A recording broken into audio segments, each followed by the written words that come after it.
నమస్కారం సహస్ర 9 న్యూస్ కి స్వాగతం. నా పేరు సుమలత. వార్తల్లో ముందుగా హెడ్లైన్స్. ఏపీ అప్పులపై ముఖ్యమంత్రి చంద్రబాబు ప్రకటన. అప్పుల లెక్కలు చూపించి గుంజీలు తీయిస్తానని వెల్లడి.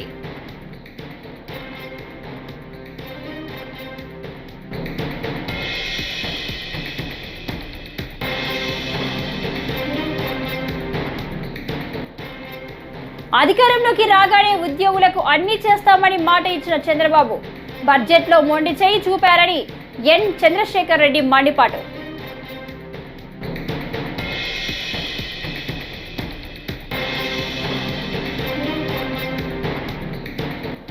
ఉచిత గ్యాస్ సిలిండర్ పథకంపై వైసీపీ నేతల్లో తప్ప ఎవరికి అనుమానాలు లేవని మంత్రి నాదెండ్ల మనోహర్ స్పష్టం.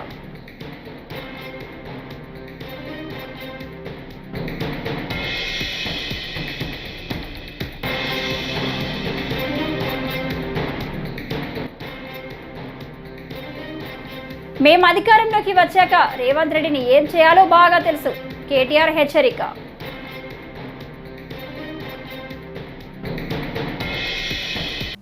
ఇక డీటెయిల్స్ చూస్తే ఏపీ అప్పులపై సీఎం చంద్రబాబు నేడు అసెంబ్లీలో ప్రకటన చేశారు. మాట్లాడితే 10 లక్షల కోట్ల అప్పు ఎక్కడుందని అంటున్నారని, మేమేదో తప్పు చెప్పాం అన్నట్టుగా మాట్లాడుతున్నారని ఈ సందర్భంగా వైసీపీ నేతలపై మండిపడ్డారు. రాష్ట్ర అప్పులపై ఆర్థిక మంత్రి పయ్యావుల కేశవ్ చాలా స్పష్టంగా చెప్పారని వెల్లడించారు. ఈ సందర్భంగా ఏపీ అప్పుల వివరాలను చంద్రబాబు సభకు వివరించారు. ఇంకో పక్కన దిశ, అమరావతి, పోలవరం, ఎనర్జీ సెక్టర్ అన్ని విధ్వంసం అయిపోయినాయి. ఇంకో పక్కన మీరు చూస్తే ఇన్వెస్టర్స్ లో కాన్ఫిడెన్స్ పోయింది. ఆంధ్రప్రదేశ్ అంటే అపనమ్మకం వచ్చింది. ఇక్కడికి వస్తే మనకు భవిష్యత్తు ఉండదని ఆలోచనకు వచ్చే పరిస్థితికి వచ్చారు. ఇన్ఫ్రాస్ట్రక్చర్ ఒక్క ప్రాజెక్ట్ రాలేదు 5 సంవత్సరాలు. ఉండే రోడ్లని కోతులు దువ్వే పరిస్థితికి వచ్చారు. లిటిగేషన్ అధ్యక్ష ఇప్పుడే మాట్లాడుతూ మంత్రి గారు చెప్పారు, 25,000 కేసులు వేశారు. 1-2 కాదు, 25,000 కేసులు హైకోర్టులో వేస్తే chief secretary, finance secretary, concern secretary అక్కడ పోయి చేతులు కడుకొని నిలబడుకుంటే జైలు పంపి ఎక్కడి నుంచి మనోధైర్యం ఎవరికి వస్తుంది? అంటే వాళ్ళు చేయన తప్పుకి వాళ్ళని జైలుకు పంపించే పరిస్థితి వస్తే, కంటెంప్ట్ కింద జైలుకు పంపిస్తే ఎలాంటి మనోభావాలు ఉంటాయో, ఏం జరుగుతుందో ఇది ఒక ఉదాహరణ అని చెప్పి కూడా నేను మీకు తెలియజేస్తున్నా. అందుకే అధ్యక్ష రాష్ట్రం ఒక విషియస్ సైకిల్ లో పడిపోయింది, డెట్ ట్రాప్ లోకి వచ్చి పడింది. ఆ విషయం మనం గుర్తుపెట్టుకోవాల్సిన అవసరం ఉంది. అంటే క్యాపిటల్ ఎక్స్పెండిచర్ పెట్టలేదు, ఆస్తులు సృష్టించలేదు, సంపద లేదు, ఆదాయం పెరగలేదు. దానివల్ల ఏమైంది? No productive investments. ఎవరు కూడా ప్రొడక్టివ్ ఇన్వెస్ట్మెంట్ పెట్టే పరిస్థితి వీళ్ళు పెట్టలేదు, ఎవరు పెట్టే పరిస్థితిలో లేరు. దీనివల్ల ఆదాయం తగ్గిపోయింది, హైయర్ ట్యాక్సెస్ వేసే పరిస్థితికి వచ్చారు. ఇంతేకాకుండా వీళ్ళు బటన్ నొక్కాలి కాబట్టి ఎక్కువ అప్పులు తేవడం, ఆస్తులు తాకట్టు పెట్టడం. కడాన ఆస్తులు తాకట్టు పెడితే ప్రభుత్వం యొక్క ఇమేజ్ పూర్తిగా నాశనం అయిపోవడం. మళ్లీ దాన్ని డెట్ సర్వీసింగ్ చేయడానికి అప్పులు కట్టాలి, వడ్డీ కట్టాలి, మళ్ళా జీతాలు ఇవ్వాలి. ఈ విధంగా ఒక విషియస్ సర్కిల్ లోకి వచ్చి పడిపోయాలి. ఏం చేయాలన్న దిక్కు తెలియని పరిస్థితి. ఆ పరిస్థితి నుంచి ఇప్పుడిప్పుడే ఈ రోజు మీరు చూస్తున్నారు 7 వైట్ పేపర్స్ ని పబ్లిసైజ్ చేశాం. అదే మరి దాన్ని ఏ విధంగా చేయాలో మళ్లీ స్వర్ణాంధ్రప్రదేశ్ విజన్ తయారు చేశాం. ఇలాంటి దారుణమైన పరిస్థితిలో మేమందరం కూడా అధికారాన్ని చేపట్టి ప్రజలకు విజ్ఞప్తి చేస్తున్నా. ఆస్పిరేషన్స్ ఎక్కువ ఉన్నాయి. అధికారంలోకి రాగానే ఉద్యోగులకు అన్ని చేస్తామని మాట ఇచ్చిన చంద్రబాబు బడ్జెట్లో మొండి చేయి చూపారని వైఎస్ఆర్సీపీ ఉద్యోగులు పెన్షనర్ల రాష్ట్ర విభాగం అధ్యక్షుడు ఎన్ చంద్రశేఖర్ రెడ్డి మండిపడ్డారు. వైఎస్ఆర్సీపీ కేంద్ర కార్యాలయంలో పార్టీ ఉద్యోగులు పెన్షనర్ల రాష్ట్ర విభాగం అధ్యక్షుడు ఎన్ చంద్రశేఖర్ రెడ్డి శుక్రవారం మీడియాతో మాట్లాడారు. అదేవిధంగా ఎంతో మంది కాంట్రాక్ట్ అవుట్సోర్సింగ్ ఉద్యోగస్తులకు ఒక దళారీ వ్యవస్థలు ఉండేటి. ఒక శాలరీ ఇస్తే దాంట్లో వాళ్ళకు ఒక పర్సంటేజ్ కట్ చేసుకుని మిగిలింది ఇచ్చేవాళ్ళు, ఎప్పుడో వాళ్ళకు తోచినప్పుడు ఇచ్చేవాళ్ళు. అలా కాకుండా ఒక ఆప్కాస్ అనేటువంటి ఒక సంస్థను ఏర్పరిచి అవుట్సోర్సింగ్ విధానంలో పనిచేసే ఉద్యోగస్తులందరినీ ఆ యొక్క సిస్టంలో ఎన్రోల్ చేసి 1వ తారీఖునే వాళ్ళందరికీ కూడా జీతాలు వచ్చే విధంగా చేసినటువంటి ఘనత కూడా జగన్మోహన్ రెడ్డి గారిదే అని చెప్పేసి కూడా నేను ఈ సందర్భంగా తెలియజేస్తా ఉన్నాను. అదేవిధంగా మరి లెక్చరర్స్కి వీళ్ళందరికీ కూడా చాలామంది ఉద్యోగస్తులకి మినిమం టైం స్కేల్ కూడా వచ్చేదానికి మరి ఉత్తర్వులు ఇచ్చింది కూడా ఆనాడు జగన్మోహన్ రెడ్డి గారే అని చెప్పేసి కూడా నేను ఈ సందర్భంగా తెలియజేస్తా ఉన్నాను. అయితే దాదాపు కూటమి ప్రభుత్వం వచ్చి 150 రోజులు దాటిపోయినప్పటికీ కూడా ప్రభుత్వంలో కొంతమందికి వాళ్ళకి పోస్టింగ్స్ ఇవ్వకుండా ఐఏఎస్ అధికారులు అయితేనేంటి, అదేవిధంగా కొంతమంది ఆఫీసర్లు అయితేనేంటి, ఇంక్లూడింగ్ సెక్రటరియట్లో కూడా కొంతమందికి ఎప్పుడూ లేనటువంటి విధంగా మిడిల్ లెవెల్ ఆఫీసర్స్ని కూడా పక్కన పెట్టి జిఏడిలో రిపోర్ట్ చేయమని చెప్పి వాళ్ళకి పోస్టింగ్స్ ఇవ్వకుండా గాలికి వదిలేయడం అనేది ఎంతవరకు సబబు అని చెప్పేసి కూడా నేను ఈ సందర్భంగా తెలియజేస్తా ఉన్నా. నేను ఇంతకుముందు కూడా చాలాసార్లు చెప్పాను, ఉద్యోగస్తులు ప్రభుత్వంలో ఒక భాగము. ఏ ప్రభుత్వం వచ్చినా కూడా ఆ ప్రభుత్వం ఏదైతే ఒక డెసిషన్ తీసుకుంటుందో ఆ డెసిషన్స్ని ఇంప్లిమెంట్ చేయడంలో ఆ ప్రభుత్వ ఉద్యోగస్తులు దానికి అనుగుణంగా పనిచేస్తారే తప్ప పర్టికులర్గా వాళ్ళు ఈ పార్టీకి ఆ పార్టీకి అనేటువంటి పార్టీలకు అతీతంగా పనిచేసేటువంటి వ్యవస్థ ఏదైనా ఉంది అంటే అది ఉద్యోగ వ్యవస్థ అని చెప్పేసి కూడా నేను ఈ సందర్భంగా తెలియజేస్తున్నా. ఏ ప్రభుత్వం ఉన్నా కూడా ఆ ప్రభుత్వం డెసిషన్స్ని, ఉత్తర్వులని సిస్టమేటిక్గా అమలు చేస్తూ ఉన్నారు. ఆ అమలు చేసే విధానంలో కొంత చురుకుగా పనిచేయడం కూడా తప్పేమో అని చెప్పేసి అనిపిస్తూ ఉంది. ఆ పని చేసినప్పుడు అది మనసులో పెట్టుకుని నువ్వు ఫలానా గవర్నమెంట్లో ఫలానా చురుగ్గా పనిచేసావు కాబట్టి నిన్ను పక్కన పెడుతున్నాం, లేకపోతే నిన్ను సస్పెండ్ చేస్తున్నాం, లేకపోతే నీకు అక్కడ ట్రాన్స్ఫర్ చేస్తున్నాం అనేటువంటి ఆ కక్ష సాధింపు చర్యలు అని చెప్పేసి మానుకోవాలి అని చెప్పేసి కూడా నేను ఈ సందర్భంగా టీడీపీ కూటమి ప్రభుత్వాన్ని కోరుతున్నాను అని చెప్పేసి కూడా ఈ సందర్భంగా తెలియజేస్తా ఉన్నా. అదేవిధంగా పర్టికులర్లీ ఈ రోజున ఉద్యోగస్తులు కానీ పెన్షనర్స్ కానీ ఎదురు చూస్తున్నారు. మరి 1/7/2023 నుంచి పిఆర్సీ ఉచిత గ్యాస్ సిలిండర్ పథకంపై వైసీపీ నేతల్లో తప్ప ఎవరికి అనుమానాలు లేవని పౌర సరఫరాల శాఖ మంత్రి నాదెండ్ల మనోహర్ స్పష్టం చేశారు. శాసన మండలి ప్రశ్నోత్తరాల్లో ఈ అంశంపై వైసీపీ నేతల అపోహలను ఆయన కొట్టిపారవేశారు. కేంద్ర ప్రభుత్వం గ్యాస్ కంపెనీలు అనుమతిస్తే నేరుగా లబ్ధిదారుల ఖాతాలకే నగదు జమ చేసేందుకు ప్రభుత్వం సిద్ధంగా ఉన్నామని మనోహర్ తెలిపారు. సిలిండర్ ఇవ్వాలి, లబ్ధిదారుడు అకౌంట్ లోకి డబ్బులేనే ఇవ్వాలి. అది మానేసి గ్యాస్ సిలిండర్స్ ఇవ్వడం ఏంటో నాకు అర్థం కావట్లేదు. కంపెనీలకి పుంకాలుగా వాళ్ళ పేపర్లో రాసుకోవడం, వీళ్ళు అనవసరంగా ప్రెస్ కాన్ఫరెన్స్లు పెట్టి రాద్ధాంతం చేయడం. భారతదేశంలో ఈ రోజు వరకు కూడా దీపం 2 పథకం మనం ఇంప్లిమెంట్ చేసే విధంగా 1,55,00,000 గ్యాస్ కనెక్షన్స్ ఎక్కడ కూడా భారతదేశంలో జరగడం లేదు కార్యక్రమం. కేంద్ర ప్రభుత్వం కూడా వాళ్ళు ఏం చెప్పారంటే డైరెక్ట్ గా మేమే బెనిఫిషియరీస్ కి ఇవ్వాలంటే అటువంటి అవకాశం ఉన్న పాల్గొన్న సిస్టమ్ ప్రకారంగా పబ్లిక్ ఫైనాన్స్ మేనేజ్మెంట్ సిస్టమ్ ద్వారా డీబీటీ ద్వారానే వాళ్ళు ఎవరైతే లబ్ధిదారులు ఉన్నారో వాళ్ళకి ఈ సబ్సిడీ అమౌంట్ ట్రాన్స్ఫర్ చేస్తారు.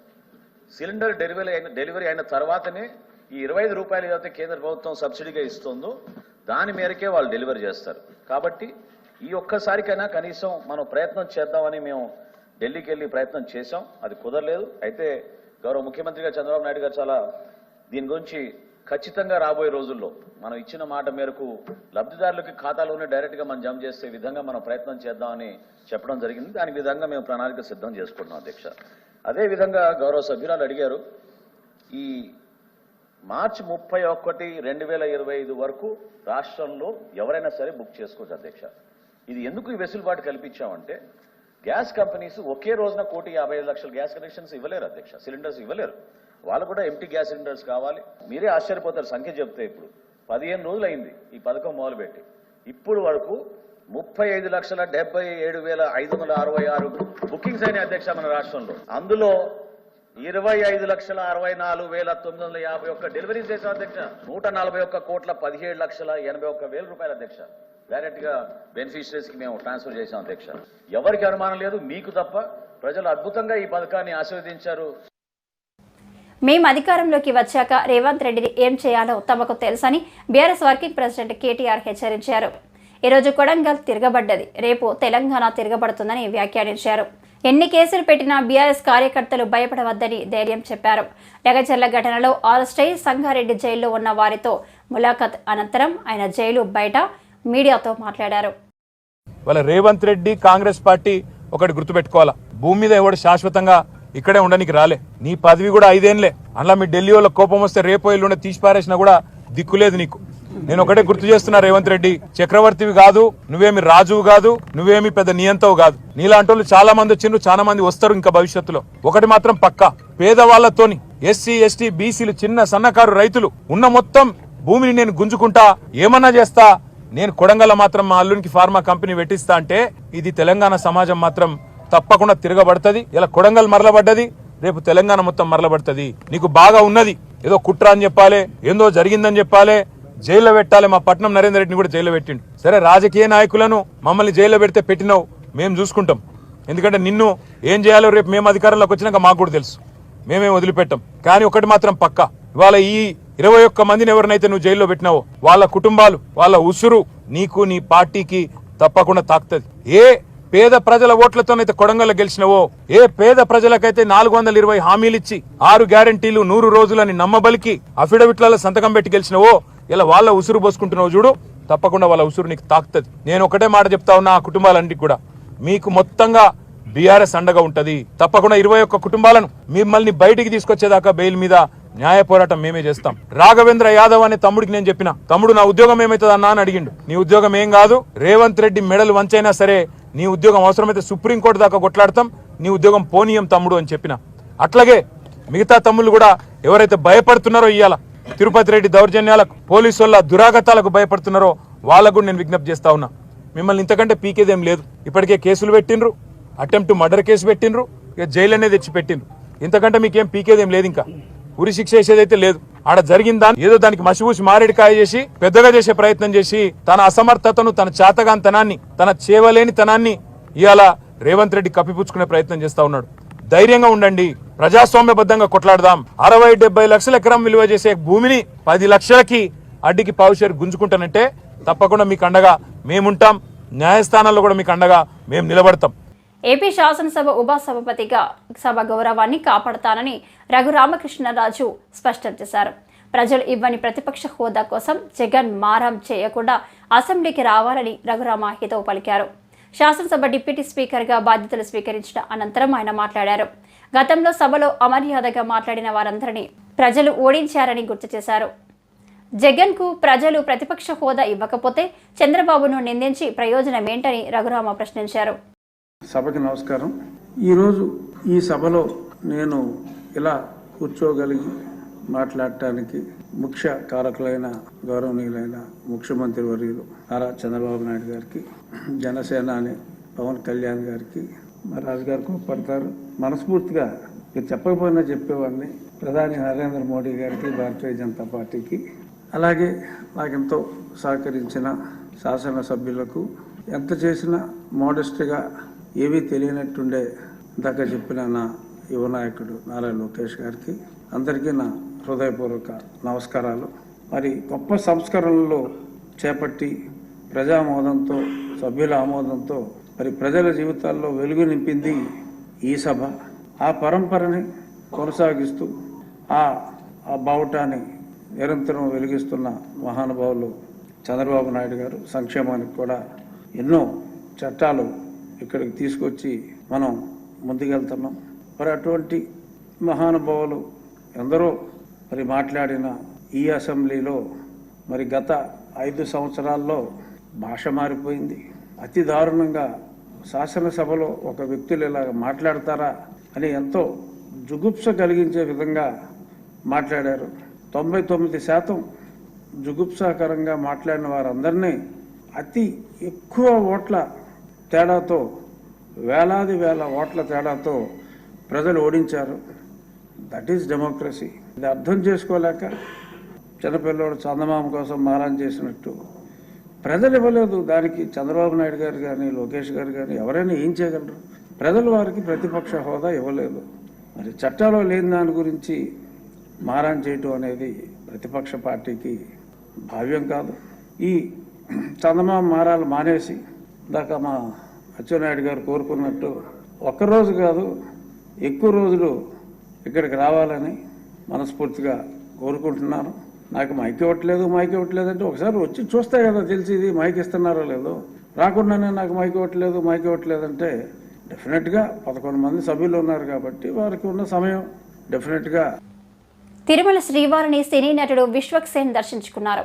శ్రీవారి మెట్టు మార్గం ద్వారా గురువారం కాలినడకన తిరుమలకు చేరుకున్న విశ్వక్ శుక్రవారం ఉదయం వీఐపీ ప్రారంభ విరామ దర్శన సమయంలో స్వామివారి సేవలో పాల్గొన్నారు. టీటీడీ అధికారులు ఆయనకు స్వాగతం పలికి దర్శన ఏర్పాట్లు చేశారు. దర్శన అనంతరం పండితులు ఆయనకు వేదాశీర్వచనం చేసి స్వామివారి తీర్థ ప్రసాదాలు అందజేశారు.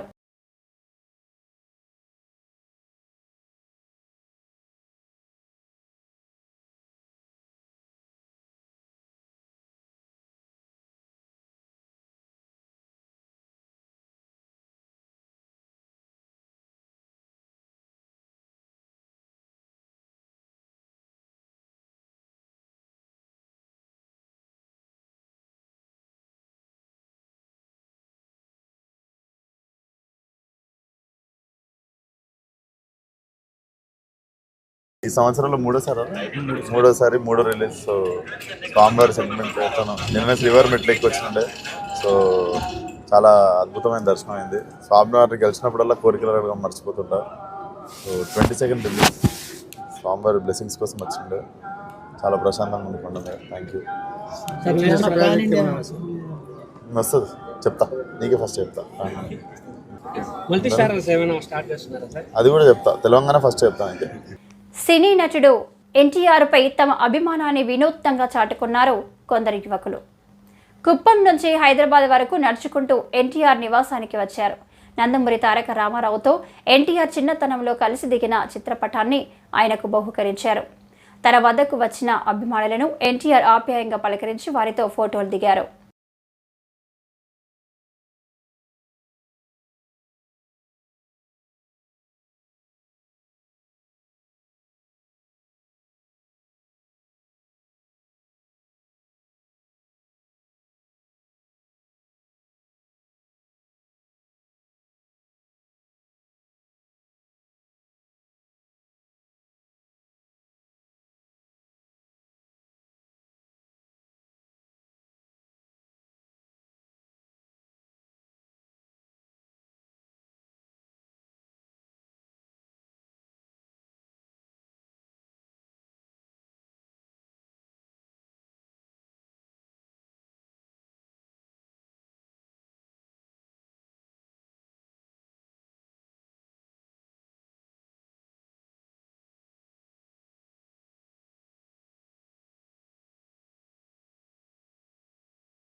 కార్తీక పౌర్ణమిని పురస్కరించుకొని విజయవాడ దుర్గ మల్లేశ్వర స్వామి దేవస్థానం ఆధ్వర్యంలో ఇంద్రకిలాద్రిపై గిరి ప్రదక్షిణ ఘనంగా నిర్వహించారు. తెల్లవారుజామున ఇంద్రకిలాద్రి ఘాట్ రోడ్డులోని కామధేను అమ్మవారి ఆలయం వద్ద గిరి ప్రదక్షిణను ఈవో కేఎస్ రామరావు దంపతులు వేద పండితులు ప్రారంభించారు. కుమ్మరపాలెం సితారా సెంటర్ పాల ఫ్యాక్టరీ మీదుగా ఇంద్రకిలాద్రి వరకు గిరి ప్రదక్షిణ జరిగింది. ఈ కార్యక్రమంలో భక్తులు పెద్ద ఎత్తున పాల్గొన్నారు.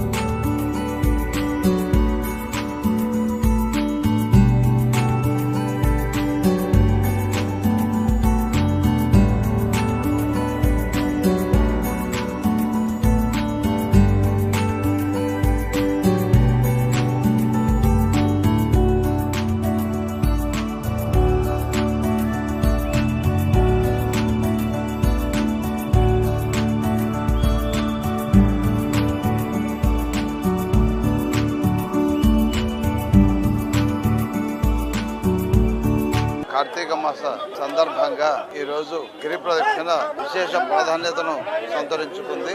ఈరోజు దేవస్థానంలో జరిగే అన్ని కార్యక్రమాలకు స్పందిస్తూ భక్తులు కూడా అత్యధిక సంఖ్యలో గిరి ప్రదక్షిణలో పాల్గొనడం విశేషం. చాలా విశేషమైన రోజున గిరి ప్రదక్షిణలో పాల్గొని స్వామి అమ్మవారి యొక్క కృపకు పాత్రలు అవుతారని సంపూర్ణంగా విశ్వసిస్తూ, అలాగే ఈ రోజు కార్యక్రమాలైనటువంటి అభిషేకాలు, కాలార్చన, లక్ష బిల్వార్చన, అలాగే సహస్ర లింగార్చన కార్యక్రమాలన్నిటితో పాటుగా దీపోత్సవం తర్వాత జ్వాలా తోరణం కూడా ఈరోజు ఉండడం విశేషం. నెల్లూరు నగరంలోని పరమేశ్వరి నగర్ వద్ద ఉన్న బ్రాందీ షాపును ప్రభుత్వం వెంటనే తొలగించాలని ముస్లిం మైనార్టీలు చేస్తున్న ఆందోళన శుక్రవారం 11వ రోజుకు చేరుకుంది. ఈ సందర్భంగా ముస్లిం మైనార్టీ నేతలు మాట్లాడుతూ, పాఠశాలలు, ప్రార్థన స్థలాల వద్ద మద్యం షాపులను ఏర్పాటు చేయడం వల్ల స్థానిక ప్రజలకు ఇబ్బందులు పడుతున్నారన్నారు. ఉన్నతాధికారులు తక్షణం స్పందించి చర్యలు తీసుకోవాలని కోరారు. 11 రోజుల నుంచి నిరసన కార్యక్రమం జరుగుతుంది. మరి ఎన్నోసార్లు ప్రభుత్వం దృష్టికి తీసుకుపోవడం జరిగింది, మీడియా ద్వారా కూడా తెలియజేయడం జరిగింది. ఈ బ్రాందీ షాపులు త్వరగా ఎత్తివేయాలని. అయినా ప్రభుత్వంలో ఎటువంటి కదలిక లేకపోవడం మరియు వైన్ షాప్ పెట్టిన వారికి వారి మీద వదిలేసి వారు ఎక్కితే వారు సొంతంగా చేయాలి, మనం ఏం చేయాలని రకంగా ప్రభుత్వం వ్యవహరించడం చాలా బాధాకరం. ఇంత పెద్ద ఎత్తున ప్రజలు నిరసన కార్యక్రమం చేస్తుంటే మరి ఈ విధంగా మీరు ఏదో పట్టించుకోవాలన్నట్టు మీకు ఏం సమస్య లేనట్టు వ్యవహరించడం ఇది చాలా దుర్మార్గం. కావున ఏదైతే మహిళలు, పెద్దలు, యువకులు ఇంత పెద్ద ఎత్తున నిరసన తెలియజేస్తున్నప్పుడు కూడా ప్రభుత్వం ఇక్కడ నుంచి వైన్ షాప్ తొలగించకపోవడం ఇది చాలా దుర్మార్గం. మరి ఈరోజు ఎన్నో రకాలుగా ప్రజలు ఇబ్బందులు ఉన్నారు. వారి యొక్క రోజువారీ అవసరాలు తీర్చుకోలేని పరిస్థితిలో ఈరోజు కుటుంబాలు ఉన్నారు. కుటుంబంలో ఉన్న పెద్దలు ఎంతో కష్టపడి వారి యొక్క కుటుంబాన్ని పోషించుకునే పరిస్థితులు ఉన్నప్పుడు మరి ఇలాంటి చెడ అలవాట్లైన ఈ మద్యంని షాపులు ఇక్కడ ఏర్పాటు చేయడం. టీటీడీ చైర్మన్గా బీఆర్ నాయుడుకి పదవి కట్టబెట్టడంతో పోసాని పిచ్చి పిచ్చిగా మాట్లాడుతున్నారని టీడీపీ రాష్ట్ర మహిళా విభాగం అధికార ప్రతినిధి రాణి అన్నారు. గురువారం ఆమె క్రోసూరులో పోసానిపై పోలీసులకు ఫిర్యాదు చేసిన అనంతరం విలేకరులతో మాట్లాడారు. అవాకులు చవాకులు పేలిస్తే నాయకులు దాకా అవసరం లేదని, టీడీపీ కార్యకర్తలే నాలుక కత్తిరిస్తారని హెచ్చరించారు. ఆడవాళ్లపై గౌరవం లేకుండా మాట్లాడితే సహించేది లేదన్నారు.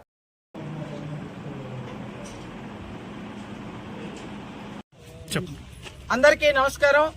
పల్నాడు జిల్లా పెదకూరపేట నియోజకవర్గం క్రోసూరు మండలంలో ఈరోజు మరి పోసాని మీద మేము కంప్లైంట్ ఇచ్చాం. ఎందుకంటే అతను పిచ్చి పిచ్చి మాటలు మాట్లాడుతూ ఉన్నారు. నాయుడు గారికి ఒక పదవి ఇచ్చారని మరి ఓర్చుకోలేక ఈరోజు తను ప్రెస్ మీట్ లో మరి ఎట్లా పడితే అట్లా మాట్లాడుతున్నారు. గతంలో కూడా చంద్రబాబు నాయుడు గారిని, లోకేష్ గారిని, పవన్ కళ్యాణ్ గారిని ఇష్టానుసారంగా మాట్లాడారు. ఇలా మాట్లాడితే నాయకుల అవసరంలో ఇట్లాంటి ఎదవలకి కార్యకర్తలు నాలుగు కత్తిరిస్తారనేది మేము చెప్తా ఉన్నాం. ఒకటే, ఈ 5 సంవత్సరాలు ఎక్కడ దాక్కున్నారు మీరు, ఎక్కడ నిద్రపోయారు, మీ దొంగతనాలన్నీ బయటపడతాయి అని చెప్పని ఈరోజు ఒక మంచి వ్యక్తికి పదవి ఇస్తే మీరు ఓర్చుకోలేకపోతున్నారు. 5 సంవత్సరాలు జగన్మోహన్ రెడ్డి గారికి పాపం మరి ఆయన పదవి గుర్తుందో లేదా ఈ చేసే తప్పుడు పనులు మరి గుర్తు లేకో తెరచాటునే ఉన్నారు కానీ తెర ముందుకు రాలా. ఇప్పుడంతా 5 నెలల్లో ఎందుకు బాబు ఎన్ని ప్రెస్ మీట్లు పెట్టావు, సిగ్గనిపించట్లా మీకు? ఎదవలకి పదవులు ఇచ్చింది మీరు, మరి మంచి వ్యక్తులకి భక్తి ఛానల్ నడుపుతూ మరి సేవా కార్యక్రమాలు చేసే నాయుడు గారికి ఒక పదవి ఇస్తే మీరు ఓర్చుకోలేకపోయారంటే. కుప్పం ఆర్టీసీ డిపో పరిధిలో త్వరలోనే ఎలక్ట్రికల్ బస్సులను నడపడం జరుగుతుందని ఆర్టీసీ వైస్ చైర్మన్ మణిరత్నం పేర్కొన్నారు. కుప్పం డిపో పరిధిలో శుక్రవారం ప్రజా రవాణా సదస్సు నిర్వహించారు. కుప్పం ఆర్టీసీ బస్టాండ్ను రాష్ట్రానికే మోడల్ బస్ స్టేషన్గా మార్చడం జరుగుతుందన్నారు.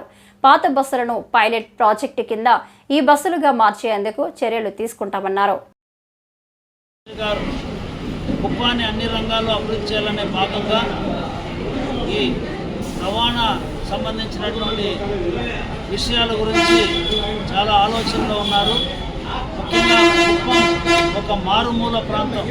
ఇక్కడ తమిళనాడు, కర్ణాటక రాష్ట్రం మధ్యలో ఉన్నటువంటి ఈ కుప్పం ప్రాంతంలో ఇక్కడ మారుమూల గ్రామాలకు గతంలో మరి ఇప్పుడు కూడా ప్రతి రోడ్డు కానీ సిమెంట్ రోడ్డు కానీ మొత్తం కూడా నిర్మించి మంచి పద్ధతిలో ఈ రవాణాకు కావాల్సినటువంటి రోడ్ల నిర్మాణం జరిగింది. అదేవిధంగా బస్సులు కూడా ఈ గ్రామాలకన్నీ కూడా వేయాలనే ఉద్దేశంతో దాదాపు 140 బస్సులు కుప్పం డిపోకు ఉంది. తెలుగుదేశం పార్టీ నందమూరి తారక రామారావు గారు వచ్చినప్పుడు ఆ రోజు గౌరవ శాసనసభ్యులుగా ఉన్నటువంటి రంగస్వామి నాయుడు గారు ఆ రోజు ఆయన యొక్క ప్రయత్నం ద్వారా ఈ కుప్పం బస్ డిపో కూడా 10 ఎకరాల 34 సెంట్లు ఒక కుప్పం నడి పొడ్డులో ఇంత పెద్ద ప్రాంతాన్ని ఆ రోజు ఇంత పెద్ద ఆస్తిని మనం తీసుకోవడం జరిగింది. గౌరవ ముఖ్యమంత్రి గారు ఈరోజు ఎక్కడా లేని విధంగా ఒక వినూత్నమైనటువంటి అత్యాధునిక ఆర్టీసీ ప్రాంగణం నిర్మించాలనే ఉద్దేశంతో దాదాపు 70 కోట్ల రూపాయలతో ప్రణాళికలు రూపొందిస్తున్నారు. ఇక్కడ మొత్తం కూడా ఏదైతే మన మిత్రులందరూ సదస్సులో చెప్పారో ఇక్కడ బస్ స్టేషన్ కానీ అదేవిధంగా ఇక్కడ ఉన్నటువంటి ప్లాట్ఫామ్స్ కానీ రెస్టారెంట్స్ కానీ లేటెస్ట్గా రెస్టారెంట్స్ 2 రకాల రెస్టారెంట్స్ కూడా అదేవిధంగా ప్రయాణికులకు సంబంధించినటువంటి డార్మెటరీ, రెస్ట్ రూమ్స్, షాపింగ్ కాంప్లెక్స్లు ఒక మోడర్న్గా ఒక బ్యూటిఫుల్ సిటీలో ఏ విధంగా ఉంటుందో ఆ విధంగా నిర్మించడానికి ప్రణాళికలు కూడా తయారు చేశారు. ఈ వార్తలు ఇంతటితో సమాప్తం. తిరిగి మరో తాజా బులెటిన్లో కలుసుకుందాం. అంతవరకు సెలవు. నమస్కారం.